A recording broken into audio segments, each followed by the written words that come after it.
Hola amigos, bienvenidos una vez más.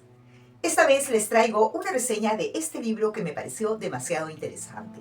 Les cuento que hace unos meses estaba recorriendo museos en Grecia y en Turquía y me encontré con varias esculturas así.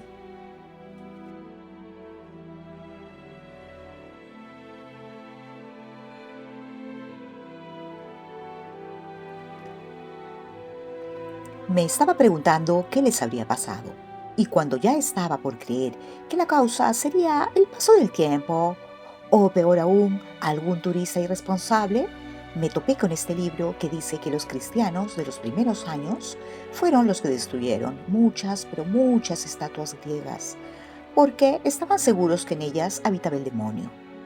Con decirles que lo que ha quedado solo es un 10% de todo lo que se destruyó. Hay que decir que se trata de un libro atrevido, para muchos una revelación.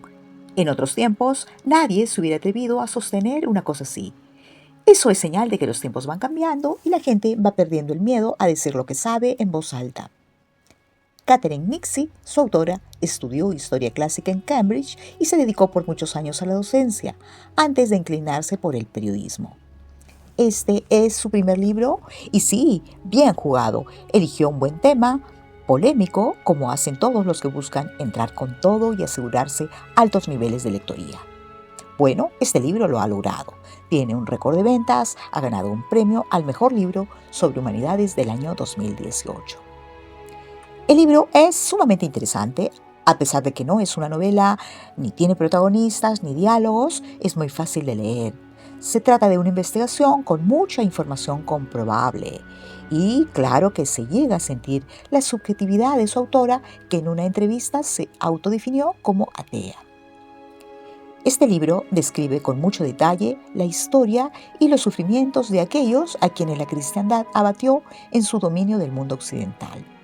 De ser una secta minoritaria y perseguida, el cristianismo pasó a ser una religión empoderada y opresora.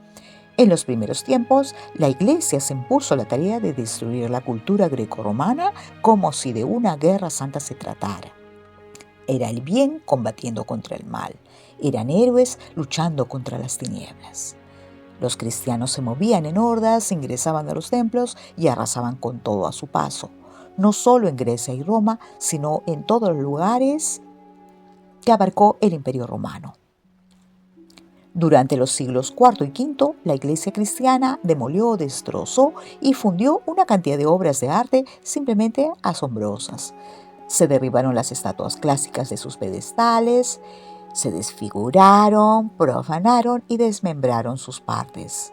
Y muchos santos católicos participaron de la destrucción. Se dice que San Agustín alentaba a todos diciéndoles que Dios lo quería así. San Benito se encargó de destruir un santuario dedicado al dios Apolo.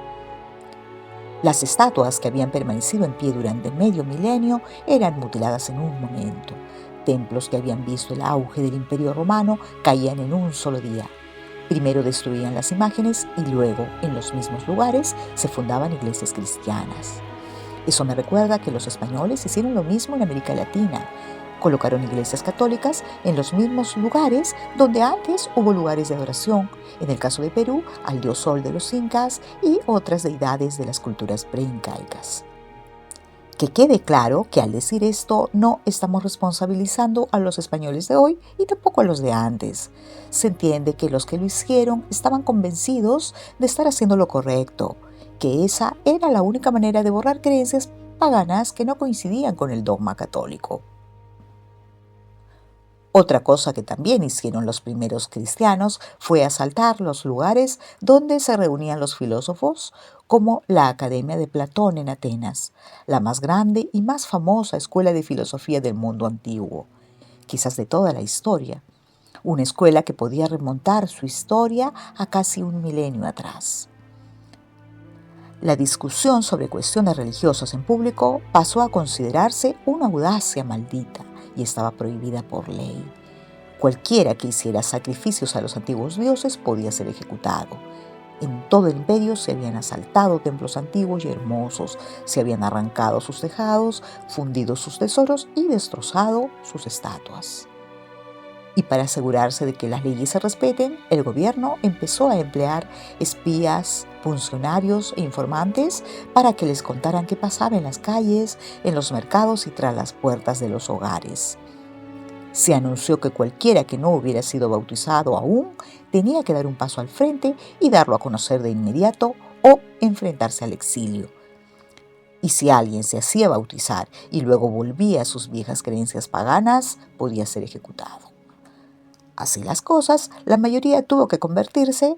Sin embargo, no podían sonreír al ver cómo se suprimían sus libertades religiosas, se quemaban sus libros, se derruían sus templos y unas bestias con martillos destruían sus estatuas.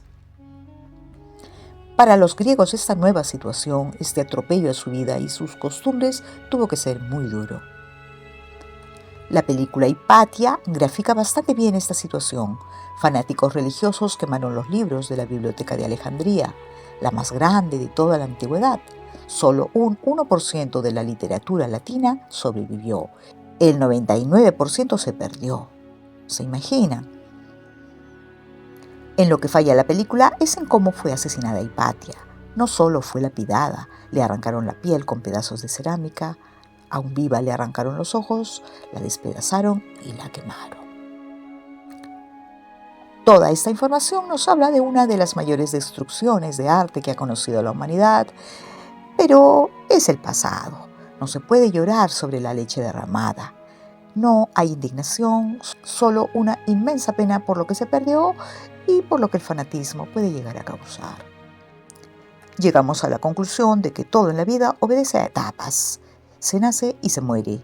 A todo le llega su fin. Algunos tienen vidas más largas y otros más cortas. Al gran imperio romano le llegó su fin como antes pereció la cultura griega. El cristianismo triunfó por más de 2 milenios y al parecer se va acercando a su final.